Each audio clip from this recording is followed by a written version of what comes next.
Bismillahirrahmanirrahim. Assalamualaikum warahmatullahi wabarakatuh. Kali ini Cakrawala Hidayah akan mengetengahkan topik tentang legenda ikan nun dalam Al-Quran.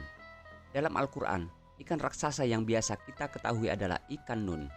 Ternyata ikan nun ini hidup pada zaman dua nabi dengan waktu dan tempat yang berbeda. Pertama, ikan nun yang hidup di zaman Nabi Yunus alaihissalam. Dan yang kedua, ikan nun serupa yang muncul di zaman Nabi Sulaiman alaihissalam. Bagaimana kisahnya? Simak baik-baik dalam tayangan ini. Nabi Yunus dan ikan nun. Sebagaimana yang telah kita ketahui bahwasanya ikan nun adalah ikan yang pernah menelan Nabi Yunus alaihissalam yang merupakan seorang Nabiullah. Nabi Yunus mempunyai seorang ayah bernama Amatai atau juga sering dipanggil Mata dan ibunya bernama Rifkah. Kisah hidup beliau tergambar dalam beberapa surah di Al-Quran, termasuk diantaranya surah Yunus, As-Saffat, Al-Anbiya, dan surat Al-Qalam. Nabi Yunus dikenal dengan julukan Zunnun, yang berarti yang berasal dari perut ikan. Beliau berasal dari kerajaan Israel atau Samaria pada abad ke-8 sebelum Masehi. Meskipun demikian, tempat kelahirannya ternyata bukan di tempat itu, melainkan jauh dari sana, yaitu di Palestina. Allah Subhanahu wa Ta'ala mengutus Nabi Yunus untuk memberikan risalah kepada kaum Ninawa di wilayah Irak. Pada saat itu, situasi di kalangan kaum Ninawa adalah kufur karena mereka menyembah patung berhala.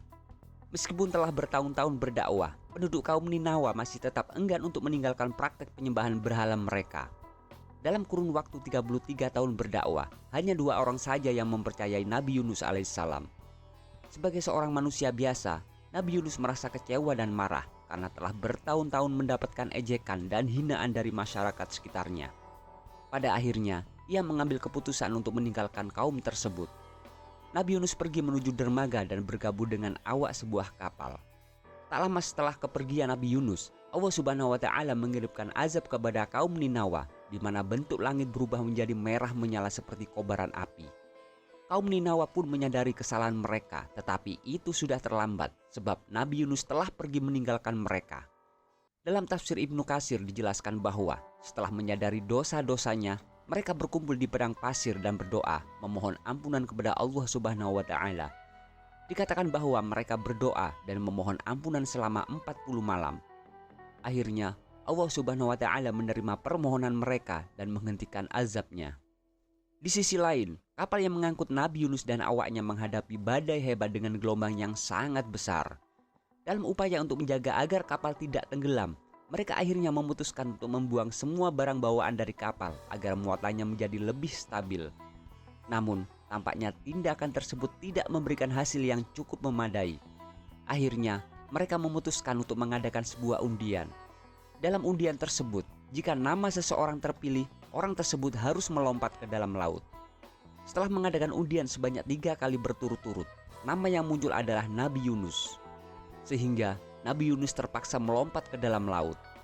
Dalam riwayat dari Abdullah bin Mas'ud dalam tafsir Ibnu Katsir, dijelaskan bahwa tak lama setelah Nabi Yunus melompat ke dalam laut, tiba-tiba muncul seekor ikan besar yang menelan Nabi Yunus.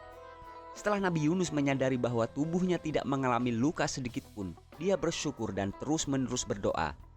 Akhirnya Allah Subhanahu wa Ta'ala mengampuni Nabi Yunus yang sebelumnya hampir terkurung dalam perut ikan tersebut hingga hari kiamat.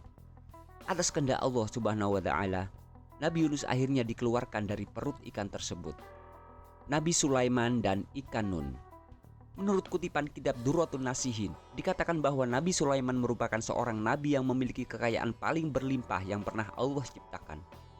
Meskipun memiliki harta yang sangat melimpah, hal itu tidak menjadikan Nabi Sulaiman kufur dan pelit. Bahkan, Nabi Sulaiman terkenal sebagai sosok yang gemar memberikan sedekah kepada siapapun.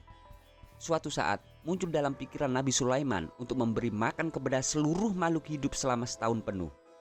Kemudian Nabi Sulaiman memohon izin kepada Allah Subhanahu wa Ta'ala untuk menjalankan niatnya.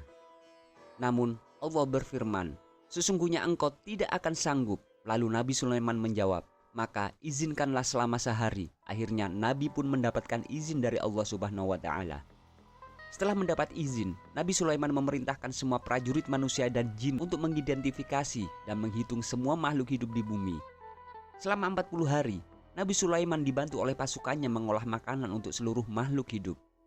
Kemudian, makanan yang telah disiapkan dikumpulkan di sebuah padang pasir yang sangat luas. Makanan tersebut digambarkan memiliki panjang yang setara dengan perjalanan kaki selama 1 bulan. Begitu juga lebarnya. Allah Subhanahu wa Ta'ala kemudian bertanya kepada Nabi Sulaiman, makhluk mana yang akan memulai makan makanan ini? Nabi Sulaiman menjawab, mereka yang berada di darat dan juga di laut. Dengan kuasanya, Allah Subhanahu wa Ta'ala memerintahkan seekor ikan di kedalaman laut agar segera bergerak ke permukaan dan mengonsumsi hidangan yang telah disediakan oleh Nabi Sulaiman. Ikan tersebut segera mendarat ke permukaan dan dengan satu suapan saja, ikan itu telah menghabiskan seluruh hidangan. Lalu ikan itu berkata kepada Nabi Sulaiman, "Wahai Sulaiman, kenyangkanlah aku, sesungguhnya aku masih merasa lapar."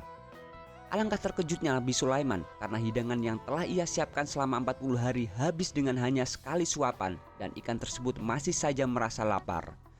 Seketika itu juga, Nabi Sulaiman bersujud sambil menangis dan memohon ampunan kepada Allah Subhanahu wa Ta'ala karena ia menyadari akan keangkuhan dan perasaan bahwa ia mampu memberi makan kepada semua makhluk hidup di bumi.